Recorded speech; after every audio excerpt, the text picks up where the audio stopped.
Let us be your Obi-Wan Kenobi.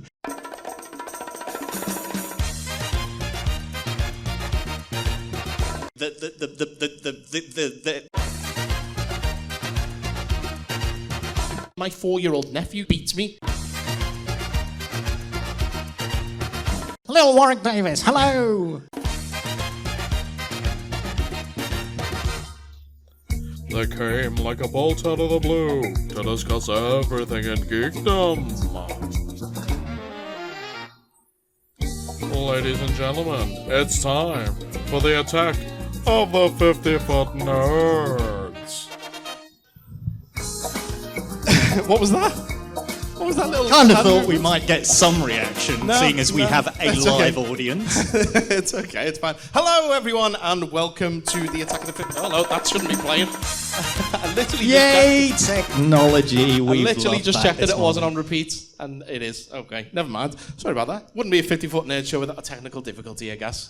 Absolutely true. Yeah, so that we are the Attack of the 50-Foot Nerds podcast, two-thirds of the nerds. And welcome everyone to Liverpool Anime and Gaming Con. It's nice to see you all here. So thank you for coming. Thank you. So what we do is we are a podcast of all things geeky and things. If you want to know anything about movies, TV, comics, anything really, we're kind of like your pop culture go-to. Yeah. So we're here today. What we do is we're going to just talk really for a while, and what we're going to do towards the end of the show, we're going to open it up to Q&A. So if anyone's got any questions about anything whatsoever, it doesn't have to be anime or gaming related, can be anything in the world of geekery. Just ask us, and we will A your Q's. If you've got the Q's, we've got the A's. Exactly. You got what? We've got the A's. Oh, right, okay, sorry. Okay, because the day is primarily based around anime, I figured we would talk about that. So, I mean, obviously, you're a little older than myself, so you may have had some more experience with anime. Sorry, what are you trying to imply here? Well, when do you get your bus pass? Soon, isn't it? Yeah. Okay, I freely admit that I am slightly older than Mike. I am in fact 10 years older than Mike. You are indeed, yes. Although it has to be said, in a lineup of place these men in order of age, I do tend to come off a little bit better. You cheeky servant. I can't say the word I was about to say because we're an all ages show today. No, we were talking about this earlier. The anime as a thing wasn't really a thing, but we were still getting a lot of anime when I was a kid and I was watching. Anime didn't really come to Britain as such until like the early to mid 90s. That's when I started to see now know adverts for manga, releasing manga entertainment in the back of my old video game magazines. And manga comics and the big release of Akira and stuff like that. But going back earlier, so you're talking the mid 80s. You mean when I was born? Yeah, and when I was already watching a lot of telly and stuff. So there was stuff like... When you were shaving. Going to discotheques. Old man. I still look better than you, mate. We had stuff like Battle of the Planets. So that was basically the American redubbed, re-edited version of a Japanese show called Science Ninja Team Gatchaman. The G-Force as well. G-Force, yeah. That was the name of the team. It was Science Ninja Team. Yeah, it was basically like an animated version of Power Rangers, essentially. Well, I'm sure we will kind of get coordinated people in machinery. I'm sure we will get to Power Rangers later on, but and then there was the sort of French-Canadian produced but effectively anime shows because they were just made in Japan, so things like Mysterious Cities of Gold, I love it. Ulysses 31. So there was a lot of animation that was anime already. And then the other main one I always remember, because growing up I did love the Jerry Anderson puppet shows. Yes. And Saturday mornings, ITV, Starfleet, which was, again, English dubbed, Japanese puppet show called X-Bomber, and that was the first time I ever saw something that, again, later we saw in Power Rangers. You got 3 spaceships that combined to make up big robots. Yeah. And, this culture was there in the background, and well, culture is exactly the thing. It's what we were talking before when we were downstairs on the first floor looking at all the vendor booths, and it was a case of like, as much as live action and cartoons, they've all got their own individual genres. Like you can have sci-fi, you can have comedy, whereas anime has got all that, but it just still feels like a different beast. It doesn't, there's a different culture to anime really than in live action. That's what I feel. Yeah, absolutely. I'm looking at all these posters and fan art and body pillows, and I'm seeing all these characters. And I'm like, I don't know who these people are. I know the anime that I know. Yeah. And what anime I do know, I know really, really well. But some of these other things, like, I don't know at all. I've only been recently introduced to some things through my nieces. Because they watch anime. It's weird to think that the next generation is watching stuff that I used to watch, but also watching stuff that I've no time to watch. I'm exactly the same. Because my youngest son Joshua, he was watching stuff like Naruto and One Punch Man, and it's Naruto, right? Naruto. Okay, I'm getting up there now. I'm starting to feel my age. It's probably because when I was younger, I used to do a lot of short films, and we did action films. And because we don't have stuntmen, it's down to Muggins here to throw himself down the stairs and things. So now my back goes out every 2 minutes. But I got up off the couch the other day, and my missus, she's sitting there, and I go to the kitchen, and I'm like this. I'm like, buckled over. She's like, you're doing the slowest Naruto run in history. I'm like, yeah, they definitely catch me storming Area 51. I'll catch you up, lads. I'll catch you up. I'll be there in a minute. God, the worst ninja in the world. It's exactly right that you do get to our age, and it's like the next generation is and it'll exploring. Happen to you. It will. It will happen to you all one day. So look at us. We can guide you. Let us be your Obi-Wan Kenobi, just without the horrible death. Okay, I don't know how we've got off track here to the point where Paul's trying to say, "Come under my wing, children." Yeah, we shall be your Master Yoda. Oh, no, not right now. No, but sorry, what was that? Oh, the horrible death of Yoda. No, he died peacefully of old age. He died peacefully in his hut. That's how I want to die. In a mud hut, in a swamp, 900 years old. 900? I could live with that. That's how I want to go out. Is that in fact, my final words to remind me because I'm obviously going before you. Obviously. Remind me to say there is another Skywalker on my deathbed. But I mean, we got totally off topic here. Yeah, what are you talking those about? were my early memories of anime. Yeah. But you were saying for you it's the early 90s. Yeah. So mine came, as I say, because I was a big gamer when I was younger. I was the guy who would subscribe to an NES magazine. That's how old I am. I remember the Game Boy come out. I got the Game Boy for my 8th birthday. Vivid memories of that. But in the back of the magazines, I had adverts for manga release and manga entertainment, all that. And I remember seeing an advert for Akira on VHS for the first time. Akira? Yeah. So I got my parents to buy it for me, and it's the one. It was the original Western dub, the one where Cam Clarke, the voice of Leonardo from the original Ninja Turtles, he's the voice of Kaneda in it.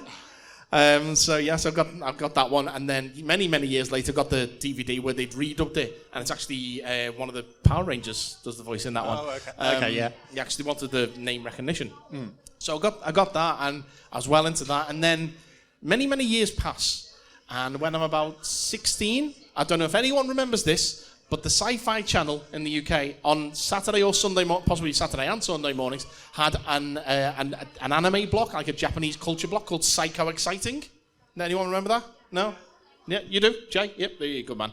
Jay, by the way, came to our show that we do in Warrington regularly and won tickets for the weekend for this event. So, good man, thank you for coming. So Psycho Exciting, they would come on and they would have the host, Sira, and she would tell you all about various things in Japanese culture, and they were playing some anime, and that's where I got to see Martian Successor Nadeshiko and Neon Genesis Evangelion. Yes. And that is my jam. Give me some Eva all day long. Now, I have to say, so Evangelion, I finally got to see this when Netflix dropped it a couple of years back, and I had heard of it, and I knew it was something I was going to have to watch because it was considered an important piece of anime. And I would told you 1,000 times to watch it. And Joshua and I actually made a point of watching it, and we watched it, and I still haven't got a clue what I watched. Well, if you're watching episodes 25 and 26, you're not going to have a clue. So that's why you need to watch the movies as well. Yeah. Did you watch the movies? Okay, so I've started watching the reboot of Evangelion or whatever they call it. Right, okay. So those are like 1.11, 2.22, Yeah. They're on Amazon Prime. Yeah. So, but obviously the original series, and you had the kind of the previously on Evangelion, which was Death and Rebirth. Yes. And then you had End of Evangelion. Yes. Which and I still haven't got a clue what happened. It's a very strange movie. It's a very strange show. But then I have to say, I tend to find that with a lot of anime in some way, shape, or form. True. And for me, that was a good one because it was action, it was adventure, but it also had a lot of like religious things going on in there with obviously the angels. Oh all that kind of because there was a lot of Christian iconography in it, wasn't it? But they kind of counteracted that with Martian Success in Nadeshiko, which is basically a sitcom set on a spaceship, and it's Red Dwarf. Well, no. Red Dwarf is just about 4 people on a spaceship, whereas this is a whole crew, and it's for some reason they're all lusting after this one guy who's the chef on the ship. But he's also an ace fighter pilot as well. He doesn't want to be a fighter pilot, wants to be a chef, but he doesn't get the choice. And so you've got that, and then you've got the child genius, who's the pilot, and then you've got the captain, who's just this ditzy bimbo, who's only there because of nepotism. And it's a fun show, but then there's the alien invasion aspect of it, which halfway through the series, you find out there's a lot more to that than there's been let on. I'm not going to spoil it, but anyone who knows the show knows what I'm talking about. And then also, they have their own character on the show who is obsessed with anime, who watches a show called Geki Gengar 3. And I think it's about episode 19 or 20 of Martian Success in Nadeshiko, which is a very long and difficult name to say. But I get to about episode 20, and they say, do you know what? We're not going to do an episode of this week. You're just going to all watch an episode of Geki Gengar 3 instead. So they just bought an episode of this fictional show within a show, and you get to watch that.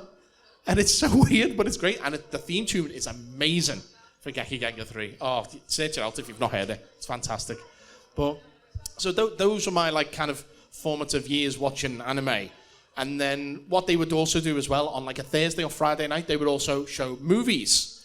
And so they would be on at like 12 o'clock, 11 o'clock, maybe 1 in the morning. They would show a couple of anime movies in a row. So I'd set me VHS, because again, I'm old. And that's where I got to see a lot of like other movies, such as like Perfect Blue. That's the first time I ever saw that movie. Oh my God, what a film. I love that. I'm sure I've watched Perfect Blue. Yeah, I got to see it's a long time bunch ago. Of stuff. Gunbuster, a few other things. One of the things that we're not going to go into it for obvious reasons, but I got to see Urotsukidoji for the first time in that anime slot. That's an interesting film.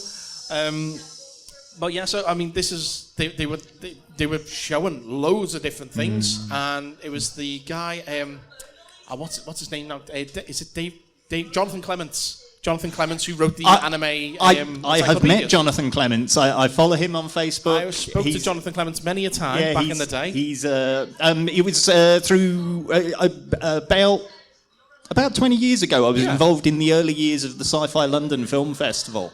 There you go. I helped them program fan films. So I'd go along and they'd have it was just like in the corner of the bar of the cinema, but they had a big screen set up, and I'd arranged for videotapes and DVDs and this, that, and the other to be sent of, fan films like it's going back now. We had we had an X-Files fan film called Graceland. Which was about Elvis. Thank you very much, thank you.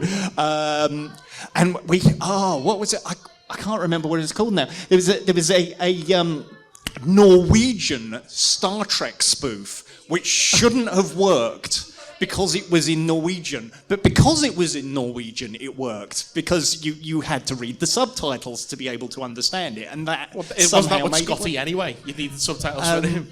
But and because I'm sure these are the guys who went on to do what's the movie with the Nazis on the moon? Oh, Iron Sky. Iron Sky. I love that movie. So some of the guys involved with that fan film went on to do the Iron Sky movies. You want to tell Amara that because she kickstarted the Iron Sky series. Yeah, I remember. Yeah. I remember. Yeah. So yeah, that's where I know Jonathan Clements from, and he's got some history with Doctor Who and Big Finish and stuff as well. Yeah, of course. Yeah, he did other stuff with them.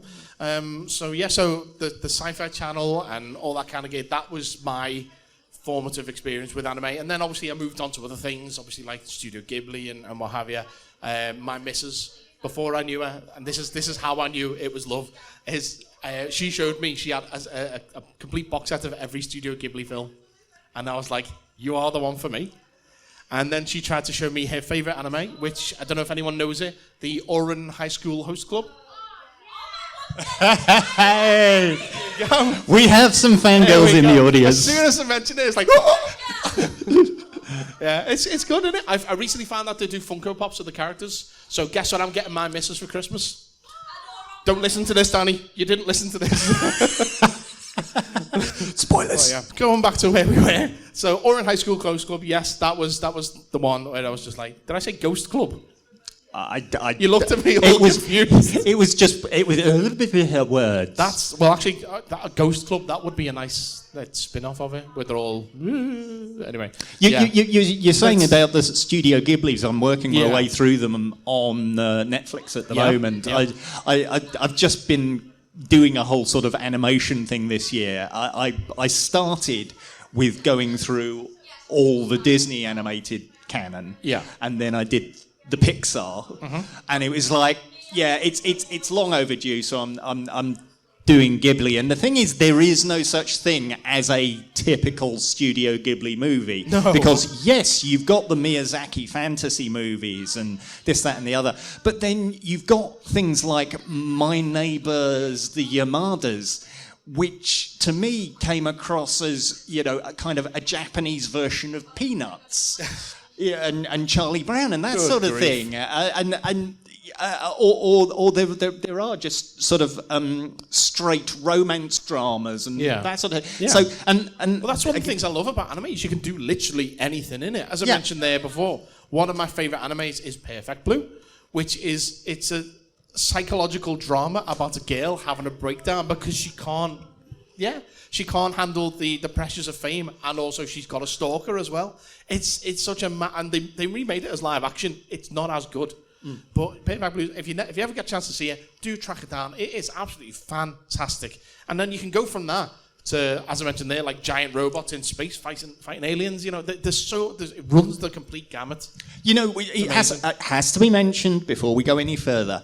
We would not have Transformers without Japanese culture and all the toys that they basically adapted to then say, right, let's take all of these toys from all of these different companies and then we'll make a plot around them. Exactly. I mean, that's what they did with Power Rangers, as you mentioned. It's a Japanese product which was then westernized. And they sold a hell of a lot of toys. Now I got to talk about Power Rangers because I spent a few years here. Again, Joshua got to a particular age where he started watching Power Rangers on Netflix, and it's like, okay. And then he did a deep dive on YouTube and found Super Sentai. Super Sentai, and he started doing the henshin, the transformation dances and whatever. So I thought, you know what? There's something in here.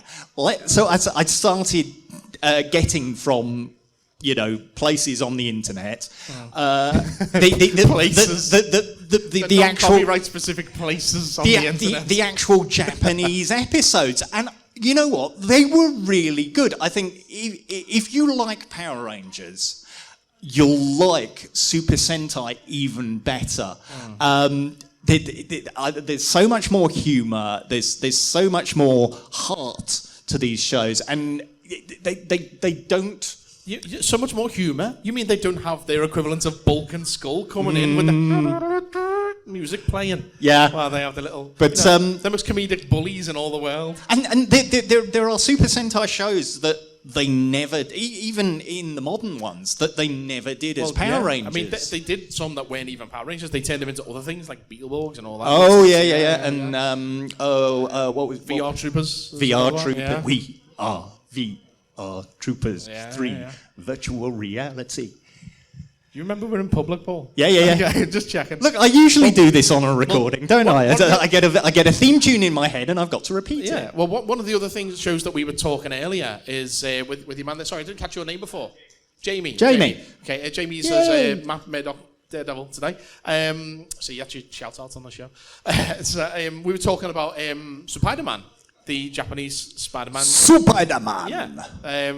He's the emissary of hell. Yeah, Toei knows Spider-Man. We actually never put it out, but we recorded a commentary watching the first episode. We did. I forgot all about that. That was many, many years ago. But yes, so I mean that is taking a Western concept and then taking it to Japan. And it's part of the early history of Super Sentai because... And that's got your giant robot in. Because Toei had the giant robots. Yeah. And then as part of the contract with Marvel, they did another show whose title escapes me right this second. It was kind of their take on Captain America, but the Rangers for that one were like Captain Japan and Captain. It's not a direct Marvel character, but it was inspired by it. The stuff, and again, and that's a proper Super Sentai show. It's something Toho and Marvel Entertainment co-production. Yeah. I do have vague memories of it. I don't know the name of it off the top of my head. There is a whole YouTube channel that Toei do of tokusatsu shows. Just unfortunately not Super Sentai in the UK because contracts and what have you. Makes sense. But there's loads of, like the Metal Heroes stuff is available to see on YouTube and all that sort of stuff. Kamen Rider. Kamen Rider is a Masked Rider, as the Americans called it. Yeah. Is another amazing example of that's what I was thinking of before, but I forgot the name. Yeah, Masked Rider, Kamen Rider. I challenge. I say I challenge. I'm sure somebody's already done it, but the Super Sentai, for example, has been going 40, nearly 50 years. And all of these shows are supposed to be within the same continuity. I don't see how, but I'd like to see somebody write that timeline down. Get Josh to do it. So I mean, we've obviously, as I say, they've got a long history with anime and Japanese culture and what have you. But what about the other reason that we're here today, which is gaming? Obviously, we do a lot of tabletop gaming. Oh, yeah. Which you've got the majority of the games out of the... Oh, yeah. I mean... it's going back a long time. I started tabletop gaming, as we now call it, when I was at school. We had a lunchtime tabletop gaming club. There were the guys who were playing D&D, but there were also the guys who were playing like Diplomacy and early Games Workshop games like Battle Cars. Oh, wow. Yeah, I know, that's a really deep cut. And Talisman. Talisman. We played that, haven't we?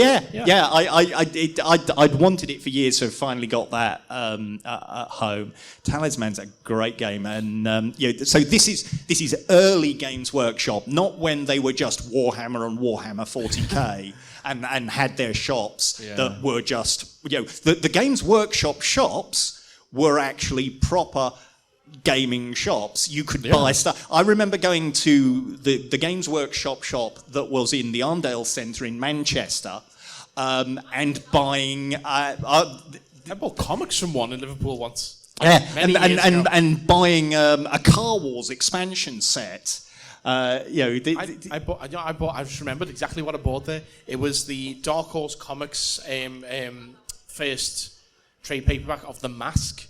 The Jim Carrey movie, The Mask, came from comics. It was the first trade paperback of that. So I'd seen the movie at this point and thought, I know what I'm getting into. that comic is not like the movie. And for what did that came out in 1994? So I was 10 years old. I should not have been reading that comic as 10 years old. No, you should not. No. But it's good though, read it. But I mean, tabletop gaming's kind of went away for a long time for me. But then, thanks to Mr. Will Wheaton of Star Trek, Star Trek: The Next Generation's Ensign Crusher, he did a show on YouTube called Tabletop, and it was basically celebrity poker, but with nerd gaming and his nerd celebrity friends. Yeah. So each week they'd play a game like Ticket to Ride or Flux or Fury of Dracula, and this. It's Pandemic. That's where Pandemic. we first played that. It's a show that single-handedly revived tabletop gaming. I think as a common thing that people would do, and there are so many gaming shops and gaming companies who said there was the tabletop as in the show effect. There's so many more games these days than there used to be. Literally, even to the point where my mum is playing tabletop. Like, I went round to see her about a couple of weeks ago, and she said, "Oh, I've got a new game to try." I'm thinking, "What are you talking about, new game?" And she was like, "Yeah. It's called Left, Right, and Centre." What are you talking? So it basically goes that you've got, I think it's 5 coins or something like that, and you can play it with real money if you wanted to, but they give you tokens. And you've got 3 dice, and you roll it, and depending on what the dice show up, you either have to pass a coin to the left, pass a coin to the right, or put it in the centre in the pot. And the last person with coins left, they are the winner. And it's a very, very simple game. My 4-year-old nephew can play it, and he beats me, and I don't understand it, and I don't like it. But it's fun that he started to play that my mum started to play that. And from us doing that, she got down, I'm not kidding, I hadn't seen it in about 25 years. She got down an old board game compendium with one of those ones that's like 100 games in one, and you realise, reading the rules, there's like 6 different versions of backgammon, 14 different versions of Ludo. So there's only about 12 games in it, really. But we sat there and we played Ludo, and I haven't played that in forever. And then it was just like, should we play Monopoly? And I was like, no, we're not playing Monopoly. No, we'll all kill each other. I love Monopoly as well. My family don't play it properly. Let me guess, you're the one who always wins and everybody else hates you because of it. Yeah. Do you play it properly, though, where you can buy properties on the first go round, and if no one buys it, it goes to auction? Yeah? Good. No one else does, and that really winds me up. We got bored of Monopoly in our house because my wife, Kath, I love her to bits, but she always wins at Monopoly. Always. Shall I tell the Monopoly story? If you want. So, I don't know if, obviously... Oh my God, we're telling stories about Monopoly. You know the story I'm about to tell. So, those who don't know us, me and Paul have been friends for years, about 10, 12 years now. 12 years, something like that, yeah. And about 5 years ago or so, we took a little trip down to Slough. Slough. Don't go to Slough. But from there we went to London. Come friendly bombs and fall on Slough, as Benjamin wrote. Well, we got picked up the next day and taken to Pinewood Studios. Was it Pinewood? No, it's Shepperton. Shepperton. Was it Shepperton? I'm sure it's Shepperton. Which one's got the Bond stage? That's Pinewood, isn't it? No. Oh, Shepperton. Whatever it was. Anyway, we went to a film studio and filmed an episode of Tenable. You know, the game show with little Warwick Davis? Little Warwick Davis, hello! I'm not going there. All ages show. So we went and filmed that, and we get to the final round, and the category is 10 properties on a Monopoly board with the word street in the title. Yes. And unfortunately, the only version of Monopoly that we have in my house is Liverpool Monopoly. So I was knackered when it came to this question, but I'm racking my brain, and I'm thinking, God, how many times have I played McDonald's Monopoly? What properties would I was getting? No, you got some. Good, yes, so I've got like a 20% voucher on my phone. I'm made up with that. Love it. Whitechapel and Old Kent Road, they're the only ones I've finished this year. Anyway, so I'm trying to think, what are the actual names on the Monopoly board? I got going round. Liverpool Street Station. Well, I'm not going through them all right now. That was it, and then I went there. Between us and our other friends, we managed to get a few on the board, and I was the last man standing on that stage. And I was just like, okay, I don't know what the answers are, I don't know what to do. And I had to turn to Warwick and just say, look, I only play Liverpool Monopoly. I don't know these answers. And he's just like, have a go. And I'm like, I can't. He's like, you've got to do it. It's on TV. You've got to play. So I just said any old random street, and I was out, obviously. Yeah. And then they're like, let's look at the answers on the board. And he pings them all up, and I'm just like, there was no way we were ever winning this money. I do not know. So I'm blaming you and the others, because we would have won, because you guys should know Monopoly better. To be said, so afterwards, we get out of the studio and we're on our way home, and I message the missus and basically say, yeah, we lost, and this was the last tenable board. She immediately texts me back the 10 answers because she knows that board so well. So she's got access to Google. No, she really does know the Monopoly board that well. She should have come on then. Aye. Oh, well. I'll win a game show one day. I was on another one recently and I lost that one. That was with and I've not done terribly well so far you were on either. The chase. I was on the chase. At least you were on a game show people watch. Yeah, I at least. Mine was on half past 6 on BBC Two. No one watches BBC Two at half 6. Well, we did, and until you got kicked off, and then we turned it off. Yeah, we weren't going to watch the rest of the episode because you were gone. There's no point. At least on tenor, wasn't it, to the end? Anyway, tabletop gaming, that's our jam. We love all, we were literally playing Flux over there before while we were waiting to... Our Pirate Flux. Pirate Flux. And he be play the card that means you get extra cards if you talk like a pirate. Okay, so, well, I wasn't doing that because it's all... You're popping out the microphone a lot, so maybe don't. But yeah, no, we love our games. Like, we went to London one time. Was it London or Cardiff? No, it was Cardiff. We went to Cardiff and came back with a load of games, and we're sitting on the train home playing Stoner Flux. Yeah.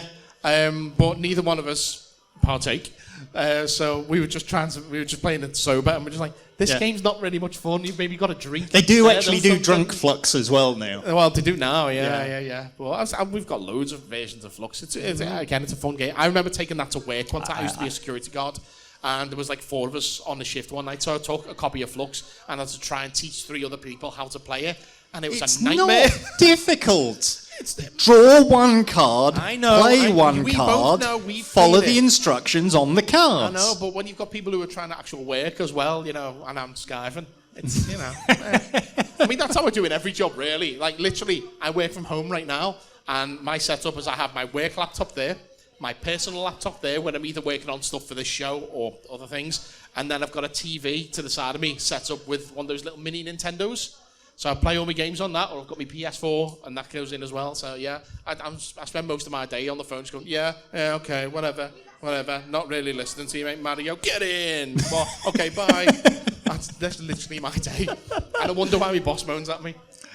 Yeah, I mean, I'm not quite. Again, I work from home now. Laptop, couple of screens, and then I tend to be just doing everything on my iPad. So I mean, I'm listening to music. I used to have an iPad, but it's very old and died. Yeah, it's very old and died. It did its job while, because I'm not going to go into the whole history, but I was very, very unwell a few years ago. So I was in hospital by the minute. And thankfully, I had my iPad for that. There was a lot of TV shows and movies and stuff that I could watch. It was great. It actually helped me get through. But now my iPad is very, very dead. It be graveyard dead. It be graveyard dead, yes. But the reason I mentioned the iPad is that I found very recently that the digital versions of some of the tabletop games that we're interested in are really worth getting because they're so much cheaper. Because it's like a 40 quid physical game is like £4 on the iPad. And also the setup time is switch on the iPad, as opposed to spending half an hour getting all the bits out and remembering how to play the game. It does it all for you. There's a game that I have at home right now, which we still haven't played. We need to arrange a time to do it. Yeah. Many, many years ago, there was a Kickstarter for a game of... do you know the movie Evil Dead 2? There was a board game Kickstarter for that, and I backed it, and I waited, and I waited, and I waited, and I waited, and the game never happened. I think there was licensing issues or something like that. Whoever Didn't they go bust or something? Yeah, Space Goat Media went bust. Another company picked up the license, and I didn't really know any of this. I just put it down to, I'm losing my money. Cut to, during the pandemic, our other host, Amara, texts me and says, "What's your address?" Because I've moved since the last time I saw her. And so I text it to her. Within a week, there's a big parcel at my door. I'm like, "What's this?" Open it up. Evil Dead 2, the board game, and the extra expansions. I was like, "What?" And she I said to me, "Mrs., where's this come from?" Because I thought she'd ordered it for me. And she says, "No, Amara's done it." I'm like, "Huh?" So text her. And she was like, "Yeah, I found out that it was another company had picked it up and made the game. So I bought it for you." I was like, "Oh, that was really, really nice." And it's got all little miniatures in it, and it's got all these maps and everything like that. And I said, "Next time that you're down, we'll play it." And then the pandemic did not stop for like 2 years. So now that things finally get back to normal, we will get to play it. We will get to play it. It's just a case of when. Because I want to play it with you. So It reminds me, I've been meaning to ask, completely off topic. Yeah.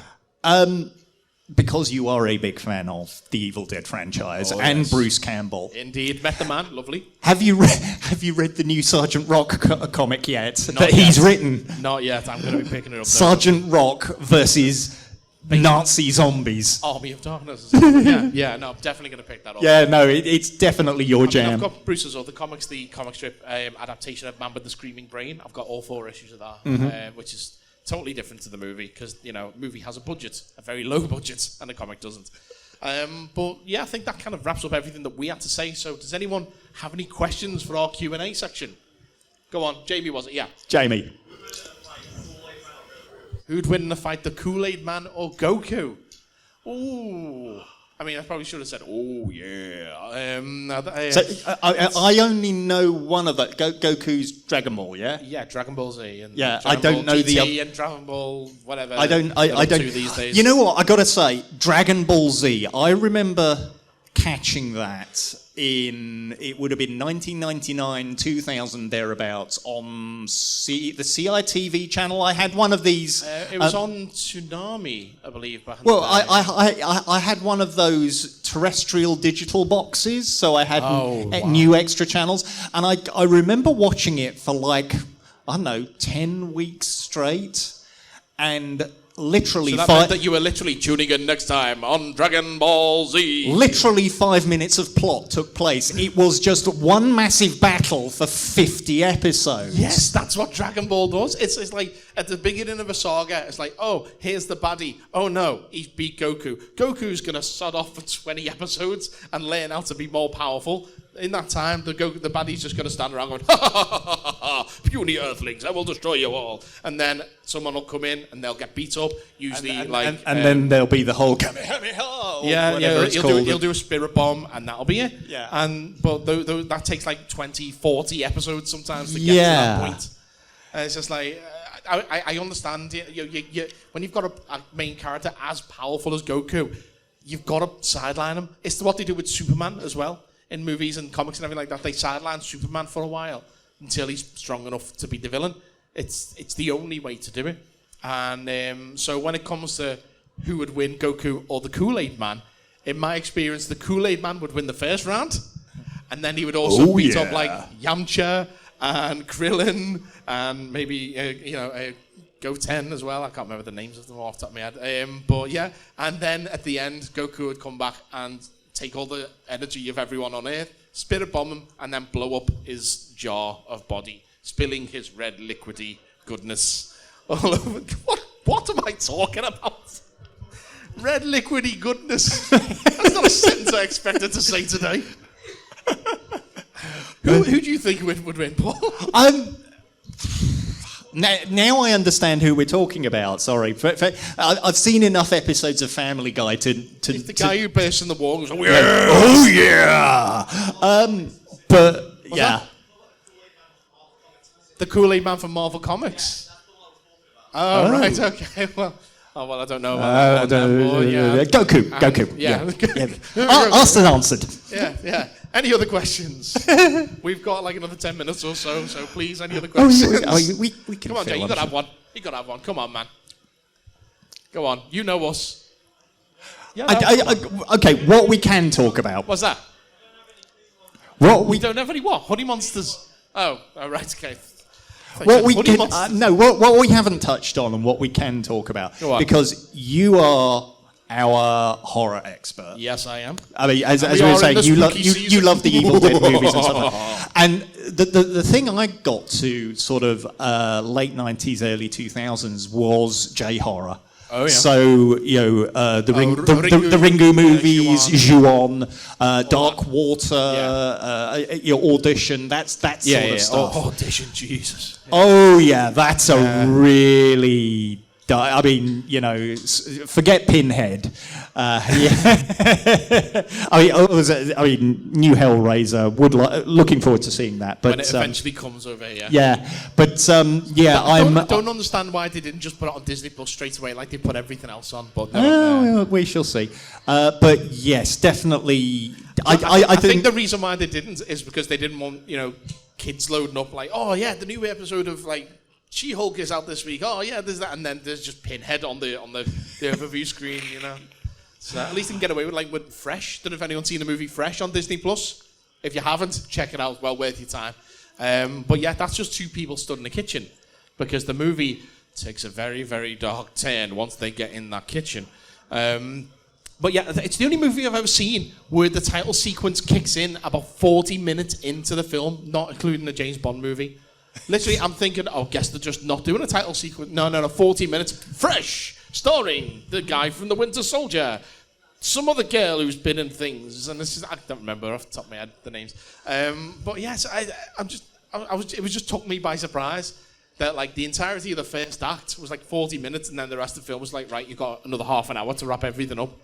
So it's a good film. Don't get me wrong. Anyway, we're talking off topic again. J-horror. I prefer Japanese horror movies to Hollywood. I definitely prefer the originals to like The Ring and Grudge remakes. The thing I especially like about Japanese horror movies is they don't use the soundtrack to telegraph things, because obviously in Hollywood it's, oh look, here comes a really scary thing about to happen. Or if Danny Elfman's scoring it, oh look, here comes a really scary thing about to happen. Yeah, basically.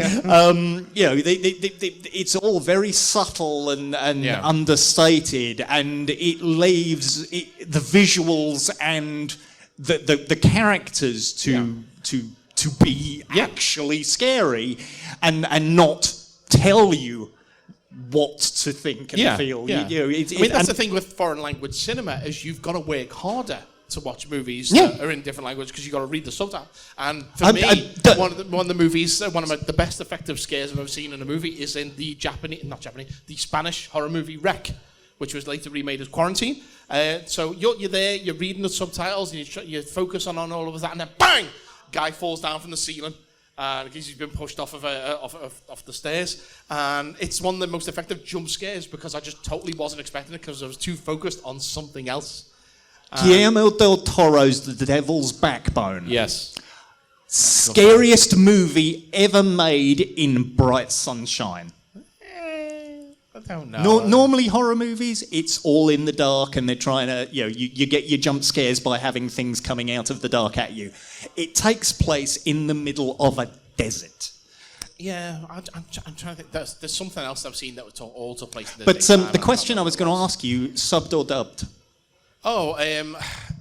Generally I will go with subbed, but it depends. I mean, it's a tricky one. It is the question of questions when it comes to like anime and overseas cinema. Speak to 10 different anime fans. Let's take an opinion. Who prefers subbed?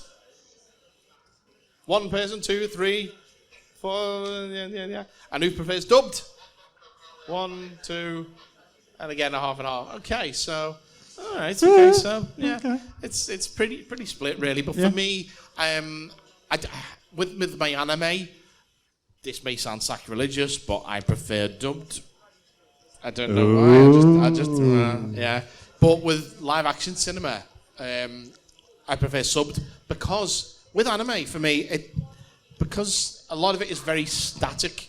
That's how they keep the cost down in anime. It's pretty much static images with just lip flap, whereas live action, you've got the emotion on people's faces. You've got the eyes. You can see the emotion in people's face. Everything's there. Even just subtle nuances in the background, like even if how a tree is blowing in the wind sometimes is effective.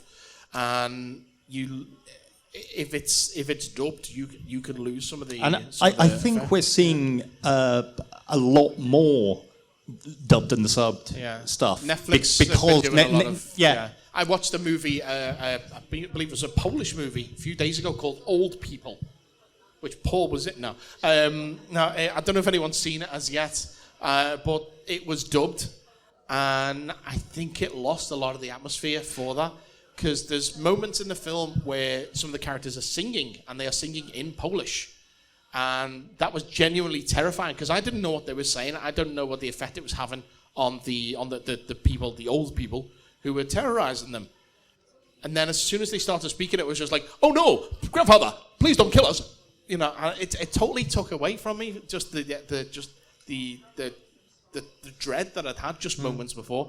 Yeah, I think companies like Netflix, being worldwide companies, has helped, because they're not just looking to do, more American stuff that they're going to then sell all around the world. They are literally going to all the different it's cheaper places. For them to license a movie, dub it, and throw it on the streaming service. Yeah, but the Squid Game is a massive example of them taking a foreign IP producing something in a completely different part of the world, and it becoming massively popular over here in the English-speaking world, to the point that it will have another series. Money Heist and Squid Game for Netflix has really made them invest more in foreign language drama and movies and what have you. And personally, it's good to broaden your horizons, because obviously there's a lot of movies that people won't touch because that's in Japanese. But if you sit there and watch 25 episodes of Money Heist in Spanish, then why wouldn't you watch something in Japanese? Yeah. So that's my whole thing. And obviously Squid Game, they had the dub and they had the sub, and I watched it dubbed. I'm not going to lie, I enjoyed it, but I know a lot of people who watch it subbed instead with the original Korean language, and they say that they much prefer that. So I guess it's the kind of what you prefer. And with Squid Game, again, it was. I know when I was saying before, like, I prefer the original language and what have you, but for me, Squid Game, I didn't mind that it was dubbed, because it just a movie, I can keep my attention on that for an hour and a half, 2 hours, whereas this is hour-long episodes of however many, like 10 episodes or something like that. And if we were going to binge it, it's just too much to keep up for like 4 or 5 hours. You know what this suddenly reminds me of, though, that the whole dubbing thing, because I'm one of the people, again, because we've mentioned my age already, I grew up with the BBC dubbed versions of Monkey. Oh, Born Monkey from Magic. an egg on a mountain top. Monkey is funky.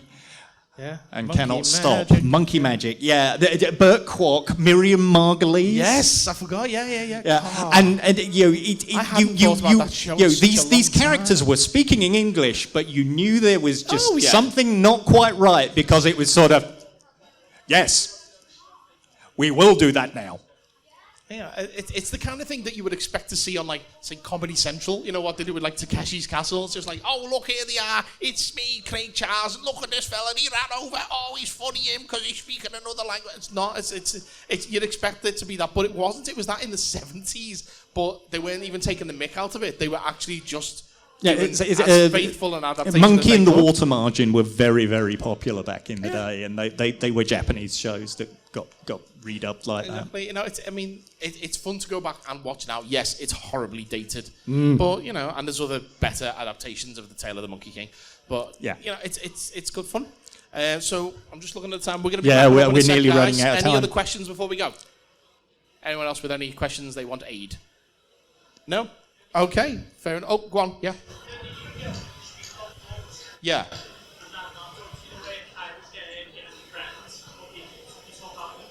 I don't know Yu-Gi-Oh, I'm afraid, so I can't really comment on that specifically. It's a shame Joshua's not here, because he'd probably be able to answer that. That's a whole other issue. And I do agree. Like, say Pokemon, for example, back in the day, is you had Ash and you had Brock and Misty, and Brock was forever going on about his jelly donuts that were literally just rice balls, So and they didn't really, they were saying that they were donuts. and there was a whole lot of things that they kind of had to work around. For example, guns were a big part in one episode, and they had to try and edit around that as best as they could. Well, and I mean, just to take us all the way back to what we were talking about right at the start, that was a lot of what they had to do with Battle of the Planets. Yeah. It was removing sex, it was removing violence, it changed the gender of one of the characters. Sanitize. It was absolutely making it kid friendly. Yeah, absolutely, and I agree. You have to do that sometimes to a certain extent. But to change, like saying, "Oh, this rice thing, this is a donut," it's not a donut at all. You're changing it for the sake of changing it there, and I don't agree with that. But yeah, that kind of is a point to go out on there. But we are the 50-Foot Nerds. We are available on all major podcast platforms. Even ask Alexa to play Attack of the 50-Foot Nerds; she'll do it for you. If you want to see us again, we have a show every month in Geek Retreat, Warrington. Our next show will be on the 30th of October, and then we are going to be at Geek Retreat Liverpool on the 20th of November. So, did I say 30th of November? You did say the 30th of October. It is our Halloween show. Yeah. So if you are of the ilk, and there's a lot of people here who are dressing up in the old cosplay, we are doing a costume contest. Yeah, so anyone who comes to Geek Retreat Warrington, I'd say Sunday 30th of October, shows at 8 p.m, I say a costume contest there, and then we've got the show at Geek Retreat Liverpool on the Sunday the 20th of November, and hopefully we'll have some prizes to give out. Limited tickets, they are £4.50 each. You can get them online. Yeah. Just search us out on social media, Attack of the 50-Foot Nerds. We're on Twitter, Facebook, everything, or just come and see us, and we'll happily talk to you after the show. Not a problem at all. Yeah. We'll be around for a while, I would expect. Yeah, we shall hang about, see if anybody wants to... Yeah. Come and say hi, basically, yeah. But we've really appreciated you spending a bit of time with us, and I hope you've enjoyed the show. All right, thank you very much, and until next time, Geek out!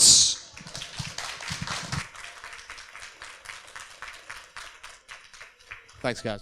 If you've enjoyed the nerdom in your ears, then why not follow us on Twitter at 50-Foot Nerds. You can follow Mike at Mike G. Bell, Amara at Volts of Exoth and at Amara Lunera, and Paul is on at Auton Scouser. Our website is 50footnerds.co.uk. That's FIFTYFOOTNERDS.co.uk. You can find all of our YouTube content at video.50footnerds.co.uk or search youtube.com/50footnerds. All of our episodes are archived over at bit.ly/50footnerdsarchive. That's 50FTNERDS archive. You can like us on Facebook, facebook.com/Attack of the 50-Foot Nerds. Email us at 50footnerds@gmail.com or join our Patreon at patreon.com/50footnerds. If you'd like to buy our merchandise, you can visit us over at tinyurl.com/50footstore. That's 50FT store. All of these links and more are available at our Linktree page. That's linktr.ee/50footnerds. FIFTYFOOTNERDS.